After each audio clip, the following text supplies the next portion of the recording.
ایک عیسائی آدمی نے اسلام قبول کیا تو اس سے لوگوں نے پوچھا کہ تو نے اسلام کیسے قبول کیا؟ کہنے لگا ہوا یہ کہ ایک عیسائی نوجوان تھا، وہ ایک مسلمان نوجوان تھا، تو وہ یہاں آیا ہمارے ملک میں، شکار کرنے کے لیے نکلا، جانور کو گولی لگائی تو ایک نوجوان کو لگ گئی۔ اب وہ چاہتا تو بھاگ بھی جاتا، لیکن وہ بچہ اٹھایا اس نے، اس کا گھر معلوم کیا، گھر گیا، گھر والوں کو بتایا کہ مجھ سے غلطی ہو گئی۔ کہنے لگا نہیں، تو نے جان بوجھ کے مارا ہے۔ کہنے لگا وہ تمہاری مرضی ہے۔ کیس لگا، اس کو انہوں نے پھانسی کا حکم دے دیا۔ ایک دن وہ جو اسلام قبول کرنے والا ہے وہ SHO صاحب ہے، انسپیکٹر صاحب ہیں اس علاقے کے، انہوں نے اسلام کو ان سے پوچھا جا تو وہ کہنے لگے نوجوان آیا تو میری کسٹڈی میں، میرے پاس اس کا کیس لگا۔ میں جتنے دن وہ اس کی تفتیش کرتا رہا، میں دیکھتا کہ وہ بڑا دھیما ہے، نماز سے بڑی دلچسپی ہے، درود شریف سے بڑی دلچسپی ہے، قرآن پاک سے بڑا پیار ہے، اور باتوں میں بڑی مٹھاس ہے۔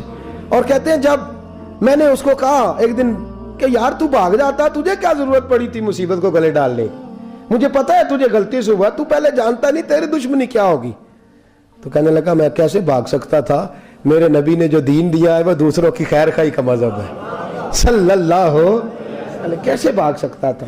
کہتے ہیں خیر سزا کا حکم تھا، جیلر اور میں دونوں اس کی دیکھ بھال کرتے۔ ایک دن ہمیں اس سے پیار ہو گیا، ایک دن کہنے لگا ایک مسئلہ ہے، اس کے تو گھر کو میں نے اجاڑا ہے، میری وجہ سے کوئی اور گھر بھی اجڑ جائیں گے۔ کہا وہ کیا؟ کہنے لگا کئی لوگوں کی امانتیں میرے پاس، مہربانی کرو مجھے 2-4 دن کا ٹائم دو، میں وہ امانتیں دے آؤں، یا کچھ لوگ ہیں میرے جاننے والے ان کے سپرد کار ہوں۔ کہتے ہیں ہمیں اس کے سے پیار ہو گیا، ہم نے اس کو جانے دیا۔ اب جس دن پھانسی لگنی تھی اس دن وہ آیا ہی نہ۔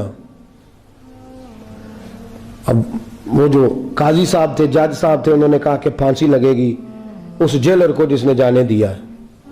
کہ این وہ ٹائم جب جیلر کو پھانسی لگنی تھی وہ نوجوان بھاگا ہوا واپس آ گیا، بھاگا ہوا واپس آ گیا۔ تو وہ جیلر اور وہ انسپیکٹر وہ دونوں کھڑے ہیں۔ کہا کیوں دیر سے آئے؟ کہنے لگا کشتی میں بیٹھا تھا، اس نے ہجکو لے کھائے، لوگ ڈوب گئے، میں بچ گیا۔ کہا پھر تو کیسے آیا؟ کہنے لگا تیر رہا تھا تو بڑی مشکل سے تیرتے تیرتے سارے رستے اللہ سے دعا مانگتا ہے، یا اللہ ایک میری وجہ سے پہلے گیا ہے، 2 اور نہیں جانے چاہیے، دعا مانگتا ہوا یہاں تک پہنچا ہوں۔ انہوں نے کہا یار تو زندگی بچا سکتا تھا، تو نے کیوں نہیں بچائی؟ کہنے لگا میں پہلے ایک کی لے چکا، اب تم دونوں کی بھی لے لیتا۔ اس نے کہا ہم تو عیسائی ہیں، تو مسلمان ہیں، مر بھی جاتے تو کیا حرج تھا؟ کہنے لگا کیسے مر جاتے؟ میرے نبی نے کہا ہے دین النصیحہ، دین دوسروں کا بھلا کرنے کا نام ہے، دوسروں کا بھلا کرنے کا نام۔